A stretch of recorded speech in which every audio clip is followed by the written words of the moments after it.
What's going on, everybody? Welcome back to the show. Another good morning to you guys. And we have 1 day left until the NFL draft, which is obviously tomorrow. So we're talking mock drafts, final predictions. Here's what ESPN has to say. Getting things started for the Seahawks. They have the Seahawks taking Matthew Golden with their number one pick in the number 18 selection. In fact, it's not the number one overall pick, but it's in the first round. With the number 18 selection, they do have us drafting Matthew Golden. We've talked about Matthew Golden before on this channel. A lot of people think he might be the best pure receiver in the draft. I'm not sure if I agree with that, but he is a really talented weapon out of Texas. And the numbers back it up, right? 987 yards, 9 touchdowns, 61.7 yards per game, 17 yards per attempt, 58 receptions last season. We know who Matthew Golden is, but I think there could still be more potential to be unlocked.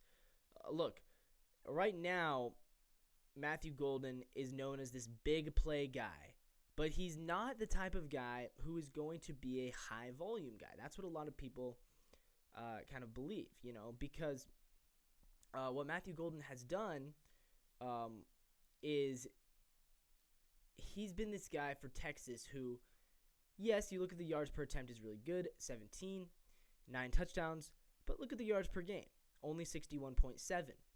Look at the receptions, only 58.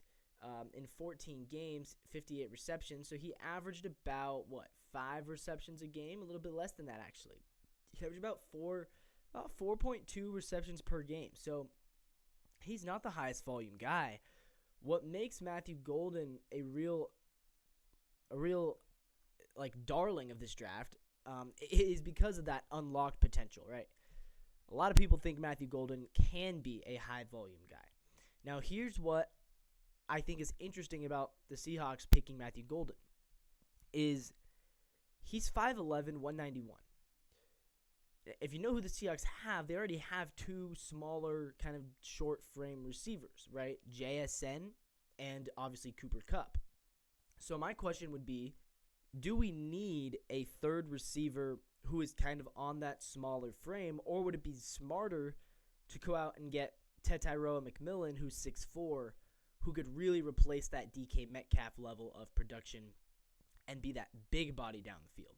Because I think the Seahawks might need a big body downfield, which they don't currently have. They don't really have a star tight end, and their two receivers right now are both smaller kind of slot guys. Now, Matthew Golden, I don't think people believe he's going to be a slot guy, but he kind of would project in that similar level role. So that's why I'm a little bit cautious about saying, yeah, Matthew Golden's going to be the guy in Seattle. He could be. He definitely could be. I'm not going to go there yet.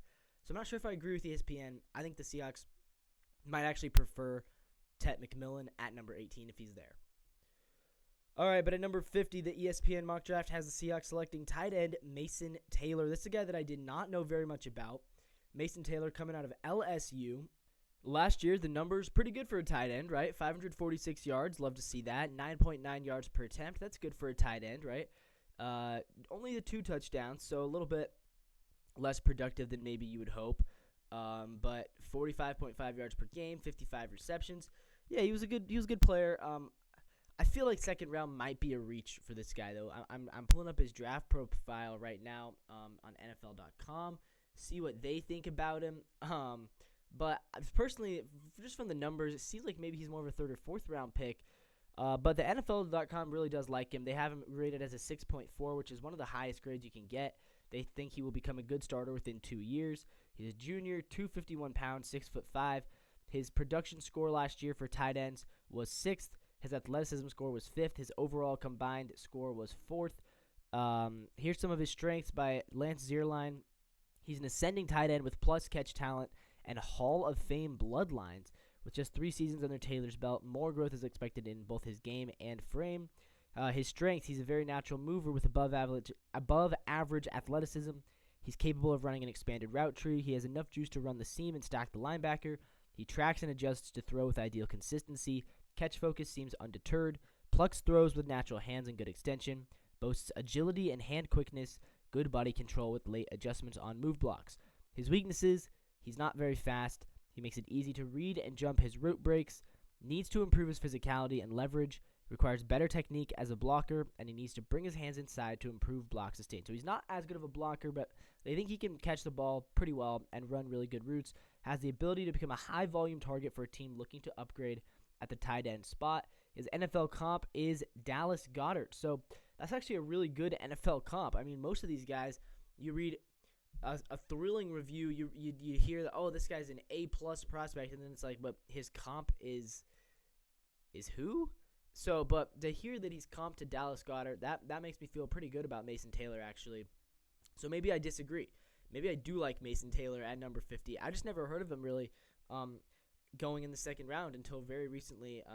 He's been pushing his way up further into the draft, so that's good for him. And I do agree. I think the Seahawks definitely should consider drafting a tight end this year. Obviously, Noah Fant last year had a pretty rough season. He was hurt quite a bit, and he just didn't really produce at all. So getting a tight end, and especially like I said before, getting a big body in there at tight end might be huge for the future success of this team. All right, and at number 52, ESPN is projecting Marcus Mbao, O-lineman, to the Seahawks. Who is Marcus Mbao? You ask me. Well, Marcus Mbao, another guy that I was not as familiar with. I've heard a lot of different offensive linemen obviously being mocked to the Seahawks. Marcus Mbao, he comes from Purdue. He's a redshirt junior, 6'4", 303 pounds, 32-inch arms, 10.5-inch hands. He's the 10th best-ranked guard coming out of this year's draft. His prospect grade, 6.25. He will eventually be an average starter. So, okay, eventually be an average starter. Not sure how I feel about that. In the second round, only average, maybe. Last year, he was an honorable mention All Big Ten. He started 12 games at right tackle for Purdue. In 2022, he started every single game for Purdue at right guard. In 2023, he started 6 games at right guard, missed the rest of the season with a leg injury. His NFL comparison is Ali Marpet.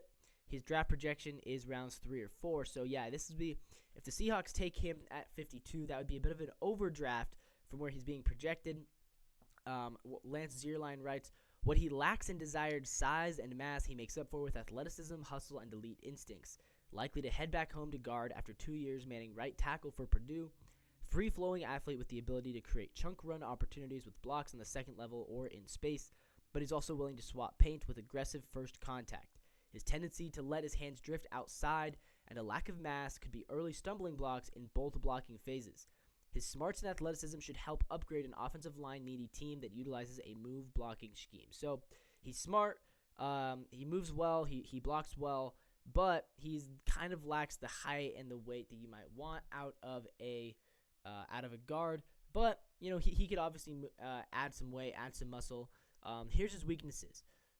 Narrow across upper body and needs some more muscle mass. Short arms, struggle to control and sustain opponent with force. Hands tend to drift outside the frame as a base blocker. Needs to work his hips under his hands as a drive blocker. Unable to forcefully redirect power rushers off his inside edge. And needs to play with calmer feet to avoid oversetting and inefficiencies. According to one AFC scout, they say he hasn't played guard since 2022, so the question is going to be whether he can handle bigger, stronger men inside. Yeah, that does feel like kind of a risk to me. Taking a guy who you'd plan to put at guard who hasn't played guard in 2 years, that would be definitely a risk. The question is it a risk that the Seahawks want to and or are willing to take? That is it for me today, guys. If you like what you see, make sure you hit that subscribe button down below. It really helps the channel out. And comment down below, who do you want to see the Seahawks draft? We're going to have one final draft preview video tomorrow, the draft preview extravaganza, I like to call it. And then tomorrow night, it's the real deal. It's the real event, the main event, the first round of the NFL draft. So who are the Seahawks going to take? Well, that remains to be seen. Personally, I do love the idea of Ted McMillan. I've really started to get behind that, so I'm hoping, fingers crossed. But we will see. And as always, thank you so much. Once again, until next time, go Seahawks. See you guys in the next one.